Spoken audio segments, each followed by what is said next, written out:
Welcome to the Any Given Day podcast, your ultimate destination for all things college football. I'm Hunter. And I'm Zach. And together, we'll be your hosts as we dive into the thrilling world of college football from the perspective of the fans. From game previews to post-game analysis, we'll bring you the latest news, insights, and stories that make this sport so captivating. Join us every Tuesday and Friday as we explore the traditions, pageantry, and unforgettable moments that define college football. So whether you're a diehard fan or just getting into the game, get ready for a wild ride with the Any Given Day podcast.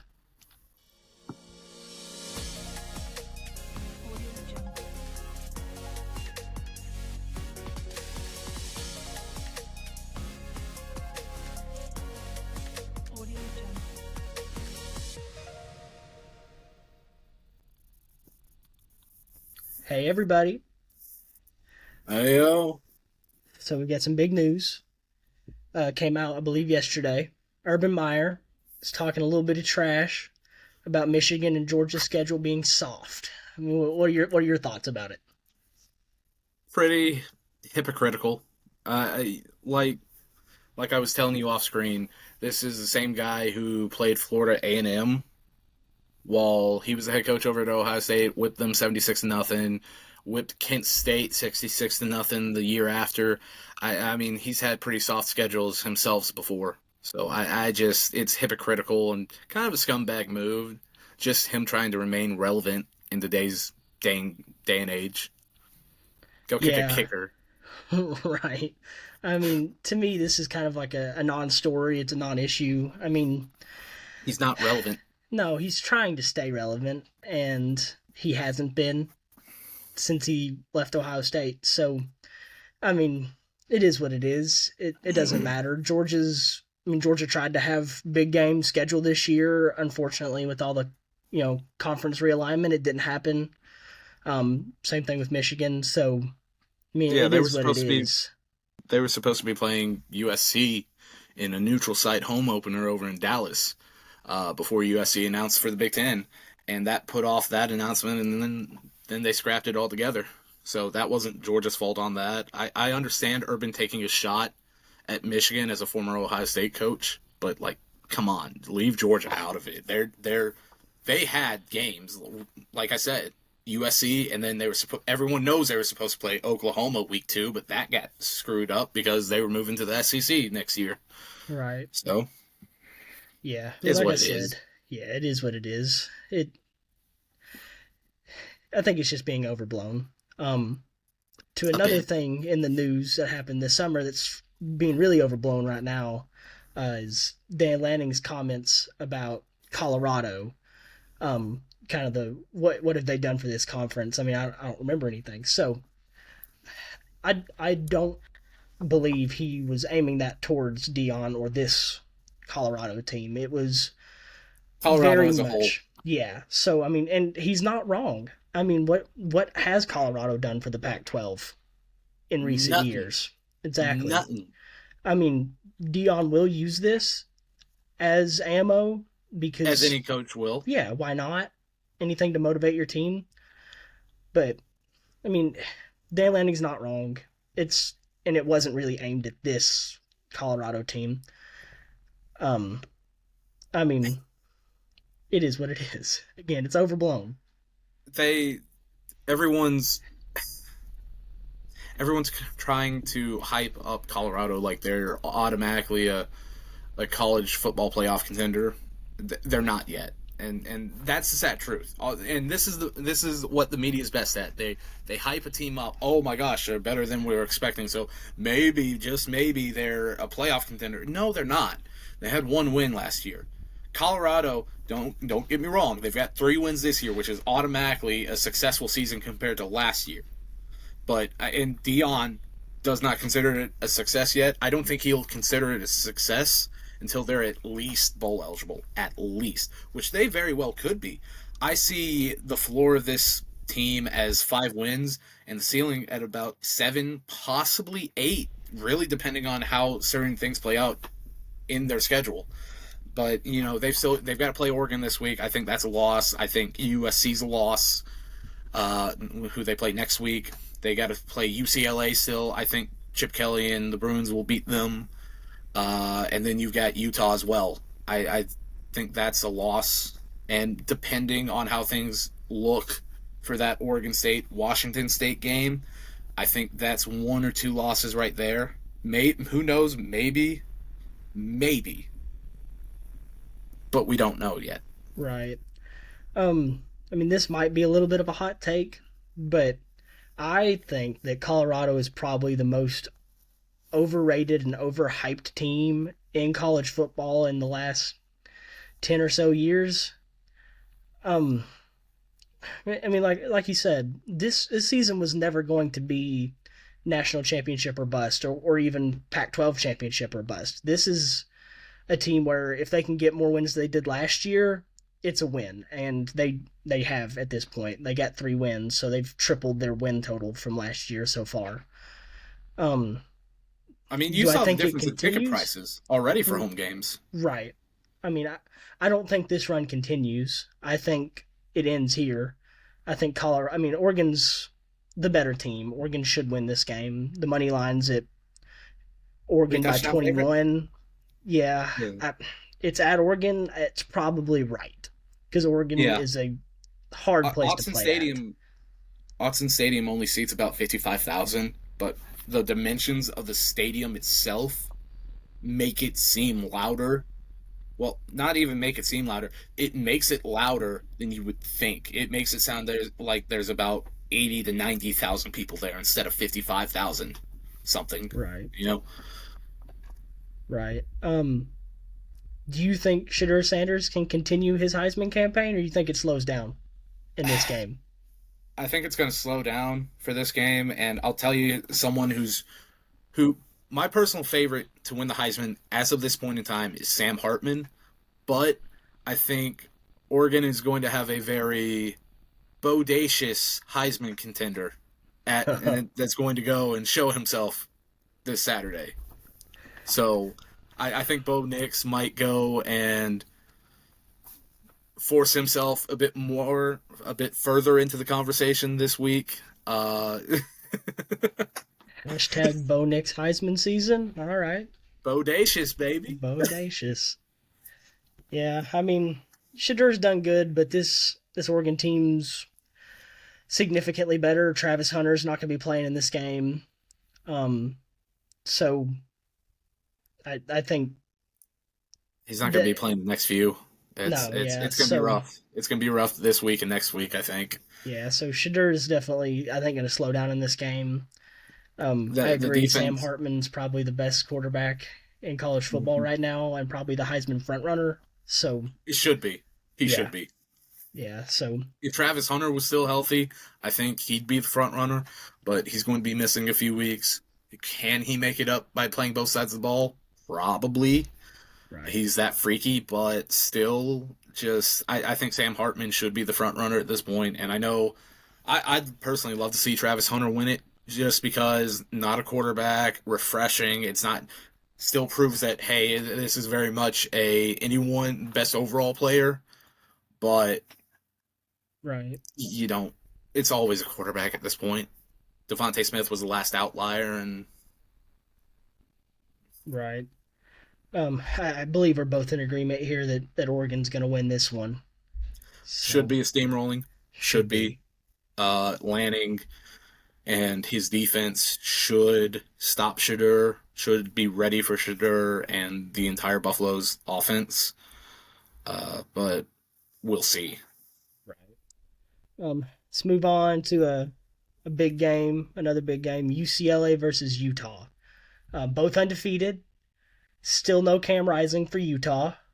Um, Nate Johnson's done pretty well so far. I mean, his numbers don't pop off the page or anything. It's 22 for 32, 281 yards, and 1 touchdown.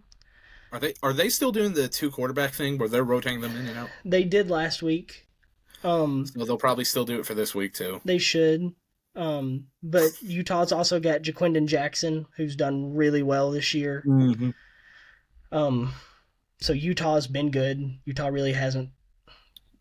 I mean, they had a rough game against Baylor, but We'll see what Dante Moore is made of this week. I truly do believe that. And Chip Kelly's really good about making his quarterbacks look good in this offense.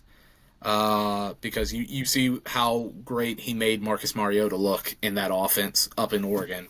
Made him a second round pick, and I think did he win the Heisman his last year? Heisman. Yes, he did. Yes, he did. He did. And a first round pick, I believe. Oh yeah, he's second overall. Second overall, yeah. So to Jameis Winston. Yep. So and that, as a Falcons fan, no. No. I mean, I think this will be a close one. I mean, it's at Utah. It's always hard to play in Salt Lake City. I think it's going to be close. I think Utah probably pulls this one out. Utah's defense is... Ooh. I think Utah's defense is better than UCLA's defense. That's a good point right there. Quarterback play is going to play big in it. I think Chip Kelly finds a way... Well, no. See, I'm still undecided on this one, I think, up to this point. I've been undecided on it. Dante Moore is a true freshman, but does Chip Kelly, does he have him coached up enough to go up against this Utah defense? I think I was leaning UCLA, but I think I'll go with you on this one, and I'll pick Utah to edge it out solely because of their defense and their experience on that side of the ball. All right. Moving on. The remaining Pac-2 members. Oregon State versus Washington State. Again, both undefeated. It's going to be I think it's going to be a shootout, really. Really could be. I mean, could be. DJ's got something to prove. Was he the problem, or was Dabo and Clemson the problem? I don't know. So far, it seemed like Dabo was the problem. But it really does. He's not trying. He's not taking it. We're supposed to be talking about Oregon State and DJU, but it slides into a Clemson thing. At the end of the day, Dabo is not using the NIL. He's not using it to his advantage. He's not using the transfer portal. He's old school at this point, and it's not going to work. Yeah. DJU has looked great over at Oregon State. He really has. I think Oregon State pulls it out. I think they're still very much underrated. Really? I do. You got Oregon State. You don't hear that much about them. You haven't heard that much about them so far. You really haven't. They're undefeated, aren't they? Both are, yeah. Both teams are undefeated. It's insane. Yeah, I mean, it'll be a close one. Who doesn't like a beaver, you know? Right. I think Washington State's gonna pull this one out. Washington State doesn't really have the run game that Oregon State has, but I think Washington State's quarterback is the best quarterback in the game. So, wow. I'm gonna stick with Oregon State on this one. Yeah, I think I got Washington State winning this one. I got DJU proving the doubters wrong, including me. Including you. I thought he was trash over at Clemson. So far, he's proved me wrong. I think he's going to prove me wrong once again. We'll see. So we got Bama versus Ole Miss. Kiffin versus Saban. I mean, I don't know, because Bama's looked awful this year. They have. They had a players-only meeting after the game against USF. Maybe that figured it out. I don't know. I mean, Ole Miss could be without Quinshon Judkins. I don't know. He didn't play last week. I haven't heard anything about whether he's cleared to play this week or not. That's going to play a big factor. Jalen Milroe's back. Supposed to be starting this week. That's going to be a big factor on how the game's called. So, I don't really know. I think it depends on multiple factors. If Quinshon Judkins is out, that takes a big chunk of Ole Miss's offense and run game out of play, and that's terrible. I'm sure Lane Kiffin is smart enough as an OC and an offensive style head coach to figure out a different way to highlight certain things in his offense if that is the case. It also depends on how Tommy Rees is as an OC this week. Because it's like I said in the last episode. I think I said it in the last episode. I think Tommy Rees is in over his head. I think he was not ready for this job in any way, shape, or form. And I think we saw that last week when he was somehow able to talk Saban into giving his guy, Tyler Buchner, a shot. Tyler Buchner looked terrible. And it made all the Alabama fans realize, oh, we were crapping on Jalen Milroe, and he really is the best option. Oh, no. So Tommy Rees needs to figure out a way to get Jalen Milroe's best asset, his legs, involved in this game. You need inside reads, RPOs, everything. You need the read option, anything that a quarterback can use to move the ball as a runner, use it.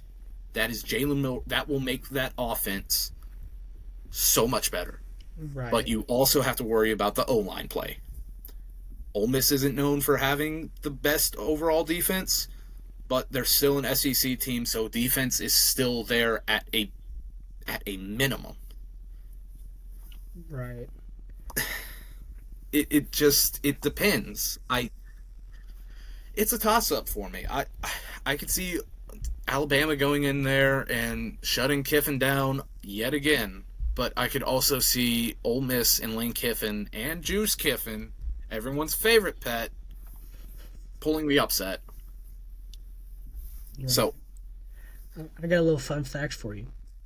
ooh. Who was the offensive coordinator for Alabama the last time they lost in September? In September? In September. Who was the offensive coordinator for Alabama the last time they lost in September? Kiffin? Kiffin. Lane Kiffin was the offensive coordinator the last time Alabama lost a game in September. Well, I guess Saban was holding the leash too tight because Obviously. You heard the stories about how he had to reel Kiffin in. Like, no, we're not just throwing 80-yard bombs each and every play. Right. Yeah. I mean, I don't know.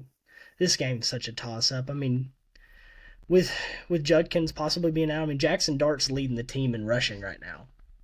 I mean, 32 carries for 213 yards, which isn't bad, to be completely honest, for a quarterback. At least one of the offensive player callers in this game knows how to let his quarterback run the ball. Let his quarterback run the ball.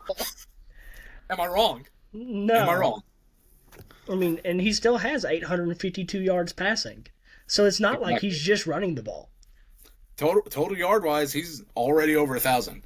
Right. I mean, let's see. Jalen Milroe this year has 400. No, that ain't right. In the way, that's right. 449 yards rushing. Guarantee most of that's on right. broken. That's not right. Hold on. Nope. That's total, ain't it? Through his career. Yeah. 96. 96 yards rushing. Only 96.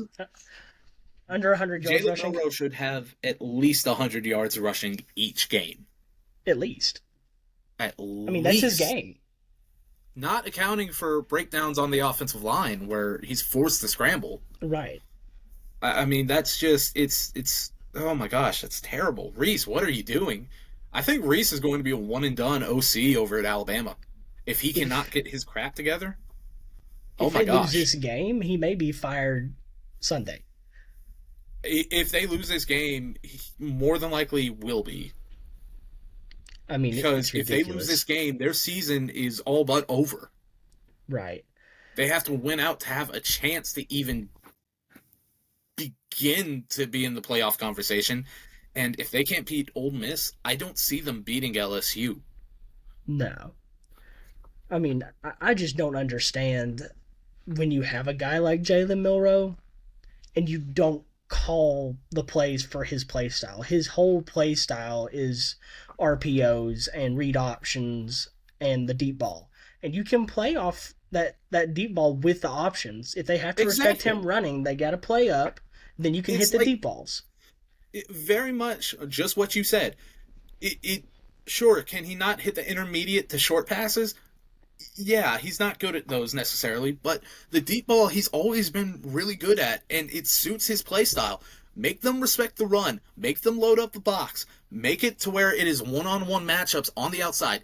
Do you have the great receiving core that you have had the past few years?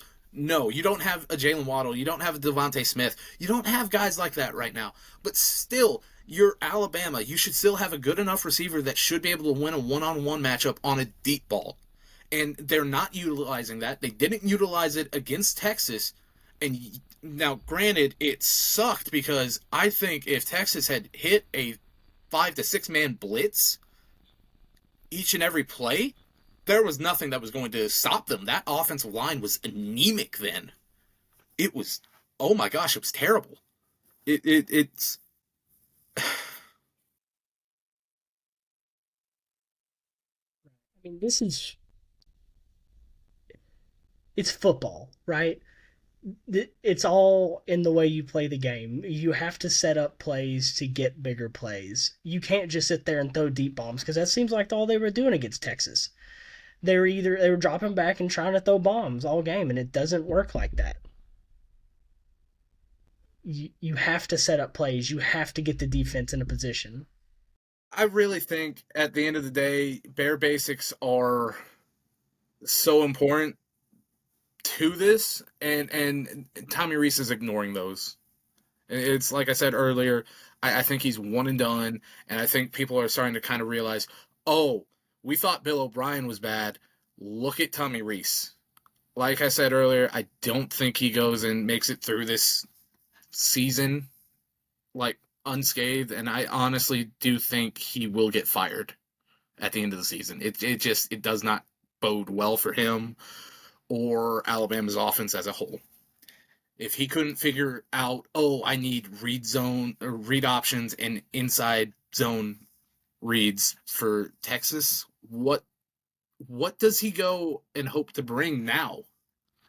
You did not utilize your quarterback back then. I just he's a disappointment so far. He truly is. Yeah. I mean, listen, and the line's at Bama by 6.5. I think that should be the other way around. I think that should be Ole Miss by 6.5 at least. I think it'll be Well, close, but I think Ole Miss is going to pull it out. I is just it think Bama's offense isn't there yet. I don't think Bama's offense is good enough to compete and stay with that Ole Miss offense. but at the same time, this is one of the better defenses Bama has had in a bit. So I don't know if it turns into a back and forth and Bama's defense can step up. Maybe just maybe Reese or maybe not even Reese Saban can go and find a way because he's going to be more hands on with this offense now. He has to be, or else they will not get it through. This is supposed to be Alabama's scheme with someone learning Alabama's play calls, but it very much feels like Tommy Reese is the one calling his own shots and plays, and it's bad. It is a bad mix up, and it's a waste to this Alabama defense because, like I was saying, this is one of the better defenses they've had in a while, especially after the whole Pete Golding this, Pete Golding that. And I just realized that Pete Golding is the defense coordinator over at Ole Miss right now. So who's worse, Pete Golding as a defensive coordinator, or Lane or Tommy Reese as an offense coordinator? Because you've got Lane Kiffin has to be making the offensive play calls for Ole Miss, and Nick Saban has to be making the defensive play calls for Alabama, or at least having the last word on it. So you got two of the best right there, but then you have two of the worst in the other regard. Is it at Ole Miss? I mean, No, it's at Alabama. It's at Alabama. Ooh. Yeah, Crowd factor too. Then yeah. again, I think Ole Miss pulls it out.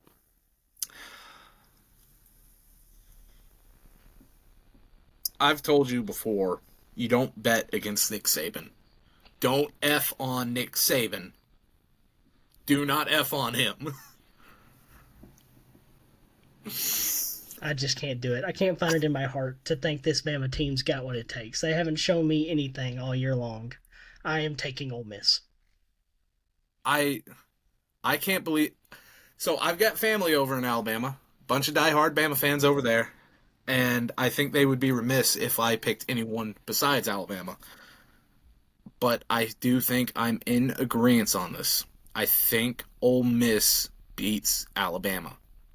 And I wouldn't even view Really? it as an upset at this point with how bad that offensive has been.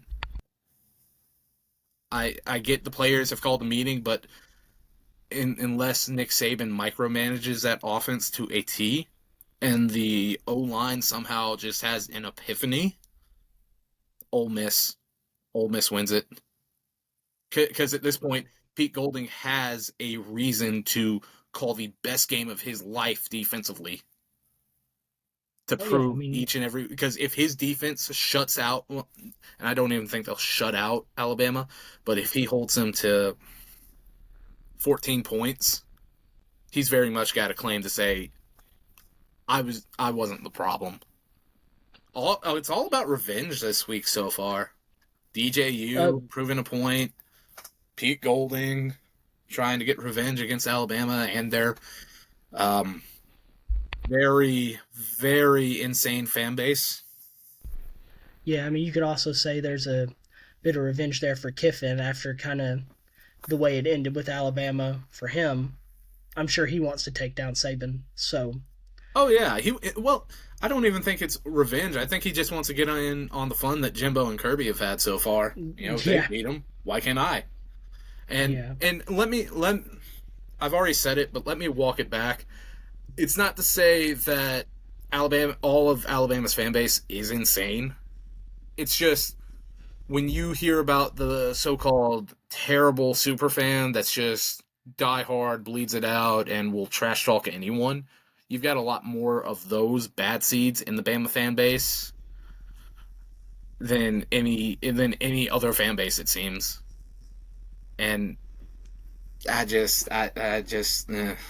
they're Yeah. when they're bad for Bama. Yeah. Let's move on to another big game with some big stakes. Florida State versus Clemson. Uh, this isn't really a big game in the fact that both teams have looked really good this year, because Florida State has looked good until last week, and Clemson has looked awful until last week. Yep, So, um, I mean, Clemson's shown struggles all year. that's putting it lightly. Florida State's looked great until last week when and I don't think that was as much Florida State playing bad as much as it was they thought they had that game in hand and started to play Down to not to lose. down to Yeah, BDC's level instead of yeah, up to their own. Florida State has tremendous potential, especially offensively. It's just they got a bit complacent, and I don't know if you heard what Norvell said in the locker room after the game. He said he was proud that they showed resiliency. Like standard thing that I think Kirby said during his post game presser, or not presser, but interview on the field. It was kind of along the same lines, except he was telling it to his players like, I'm proud of y'all for coming back, for winning this one. I'm so proud that y'all showed this resiliency and all that. Glad y'all did, but we got to get better. That can't happen again. And I do think that is true to a degree for sure. They're one of the better Mike Norvell is one of the better offensive minds in football. I do believe that. I think if he chose to just be an offensive coordinator and not go for a head coaching position, he would very much be one of the more sought out OCs, and he'd probably be the highest paid offensive coordinator but he has chosen to go and be a head coach, and he's done amazingly well over at Florida State so far. So I think he's really helped turn Florida State around, and I think they've got a good chance to beat Clemson, and I would not even call it an upset. I know it's in Death Valley. It's going to be a good game. It should be a good game. Should be a good game, but we don't know. I don't know if it's going to be a good game. I'm going to be honest. Ooh. I think Florida State wins this one, and I think they win it big. I know the money line's only Florida State by 2.5. I think it's more 14. I know it's in Death Valley. All right, I understand that. There's,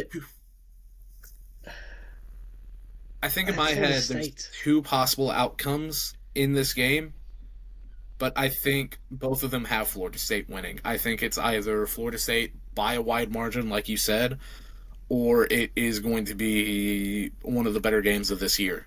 And I hate saying that because Clemson they had a chance to step up and be one of the dynasties there for a bit. But Dabo is so set in his ways at this point. He's either going to have a come to Jesus meeting with himself and start using NIL and the transfer portal, or he's going to retire. I mean, he's got enough money to where he could retire and live a very comfortable life.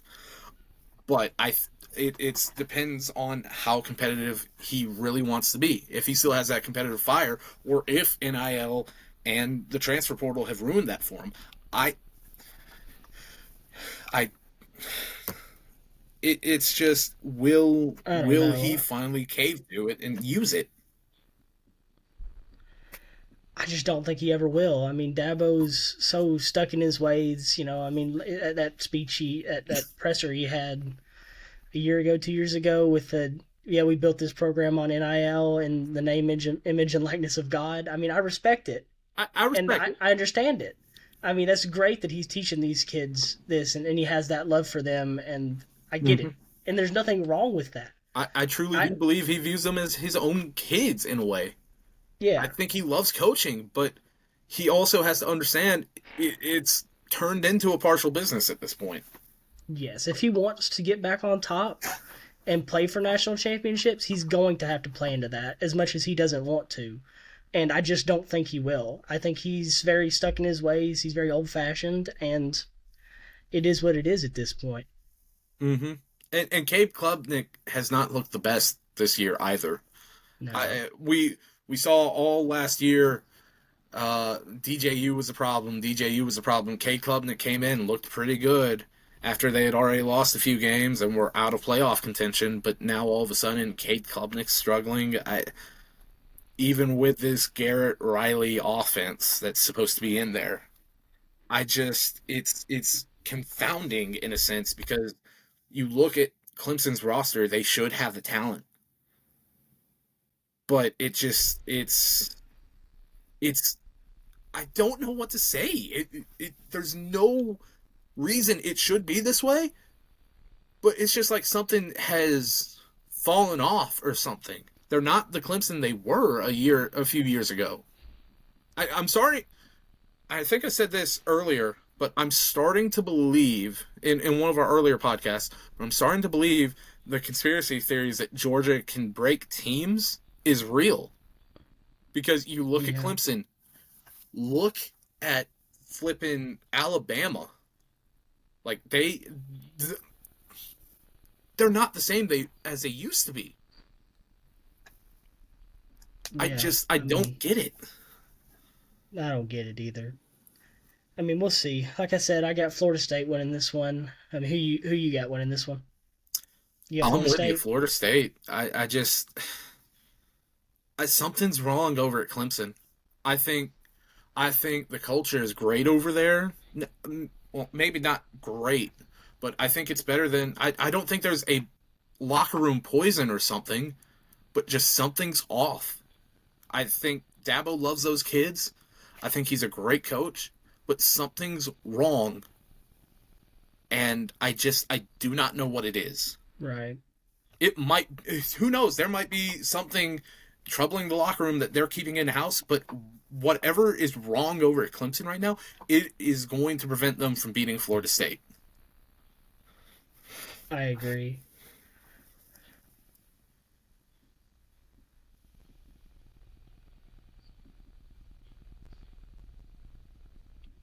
We'll see. All right, moving on. We got our big game of the week. It's a big game of the week, really. Probably going to be one of the best games of the year. Ohio State versus Notre Dame at Notre Dame. I mean, in South Bend, Notre Dame finally has a real quarterback in Sam Hartman. Um, they got their running back who's leading college football in rushing yards right now with 521. Ohio State hasn't looked great so far this year. They haven't looked bad by any means, but they haven't looked great. So, I mean, we'll see how it goes. I mean, what do you think?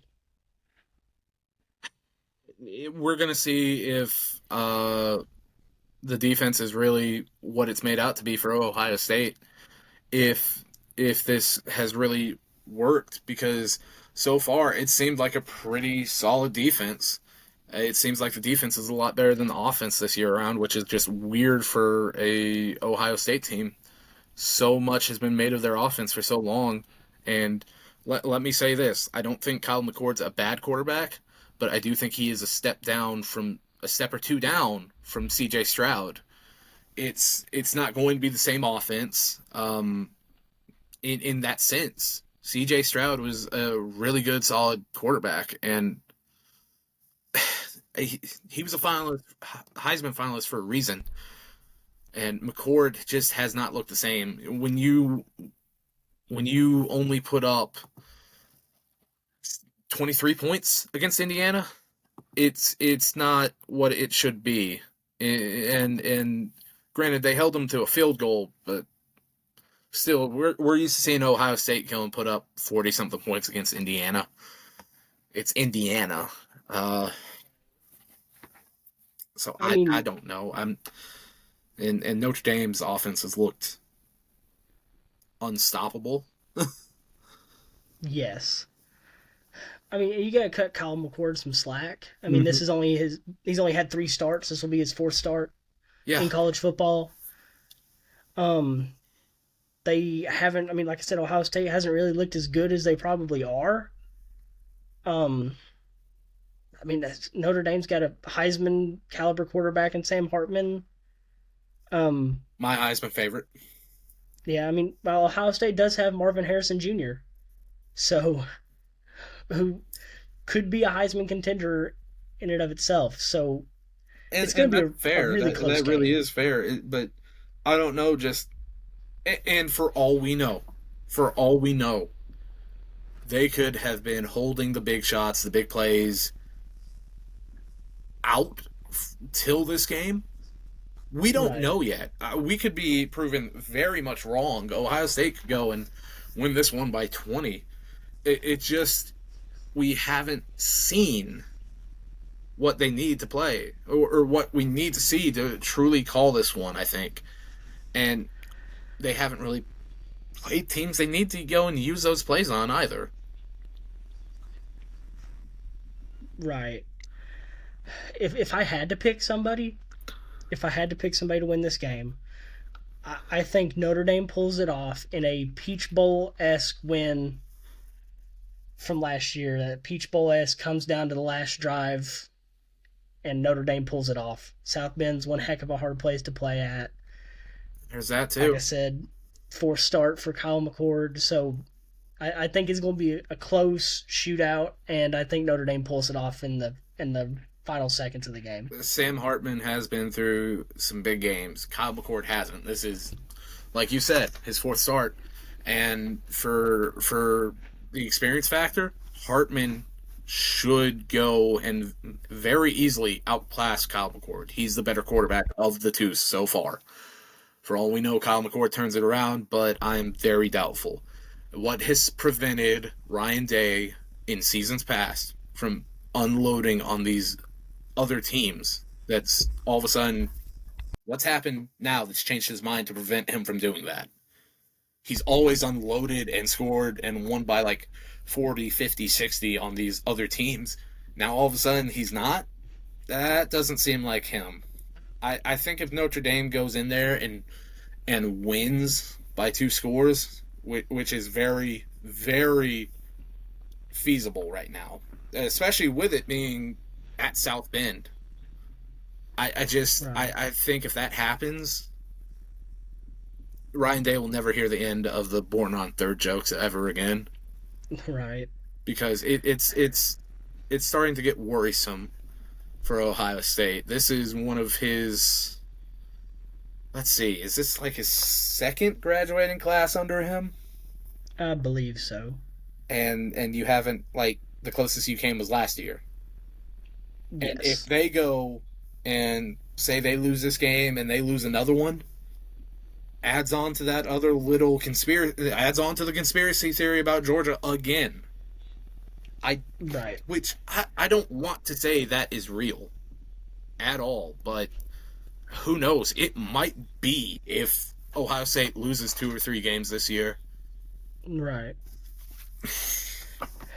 I mean, if we look back in time in this matchup, right? They Ohio State's won 5 times in a row. The last time Notre Dame's won a game against Ohio State was 1936.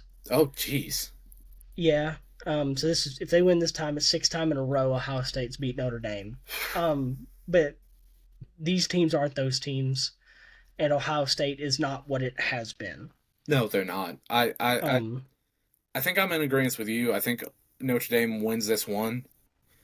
yeah, Uh, I think I think it could be as bad as a full touchdown, but I think it does. I think I'm in agreement with you. I think it comes down to the last drive because Ohio State's defense has looked better overall.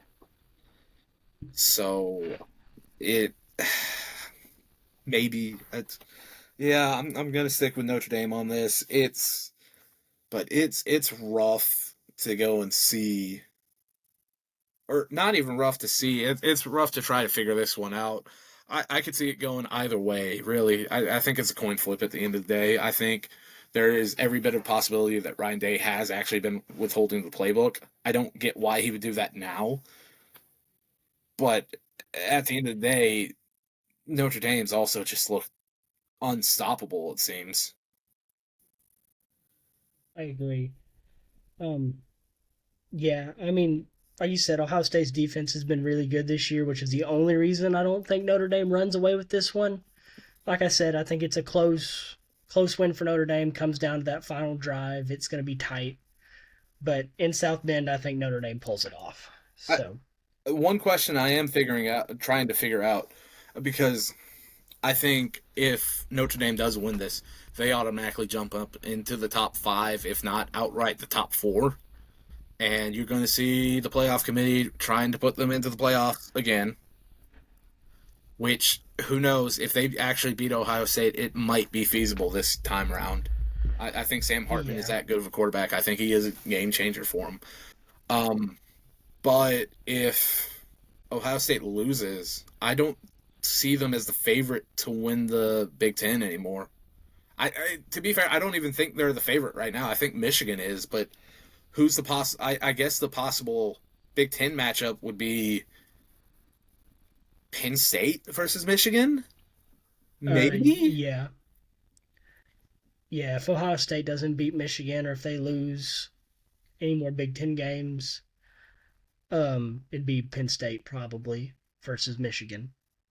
But we will see. We'll see how this game plays out. I mean, it's prime time, 7:30 on NBC. So It's such a bad, and it's such a bad timing for Ohio State to just go like this. If they lose this one, it could be a signal of Ryan Day's downfall, of the start of it at least, because they can right, only put up with so much at this point, and that's just bad timing because you're fixing to have USC and UCLA enter in the next year. So I mean, it's just bad because you're throwing in 2 pretty decent teams into the Big Ten mix all of a sudden, and now you got to worry about them, and not just them, but Oregon and Washington as well. They're moving in as well. So it's just going to get more and more jam packed, and it's going to only get worse and worse, and it's going to be just more of a slugfest each and every time. I don't know what they're going to do. Sure. But like I said, we'll see. It's going to be a close one. I don't know. Like I said, it'll be a close one. We'll see how it goes. With some money lines, OSU -3. I think that's probably about right. One of them will win by probably a field goal, maybe a touchdown. I could see that. I could really see that. It's just it's a toss up. Yeah. Not much else to say. No. But all right. Well, Notre Dame. Notre Dame. How many picks All we right, well, defer on this week? Oh, One? one. Oregon State, Oregon Wazoo. State, Washington State. Yep. You got Wazoo, I got Oregon State. Oregon State. Yep. All right, y'all. Well, that's a wrap for today's episode of the Any Given Day podcast. We hope you enjoyed our deep dive into the world of college football. Remember, in this game, anything can happen on any given day. Mm-hmm. Yeah. Don't forget to subscribe. Yeah. On Apple Podcasts, Spotify Podcast. You can join us Tuesday. We'll be reviewing this last weekend's games, seeing how all that went, talking that out. Yeah. Until then, keep the spirit of the game alive, and we'll see you on the next play. And remember, like Zach said, anything can happen on any given day, especially on the Any Given Day podcast.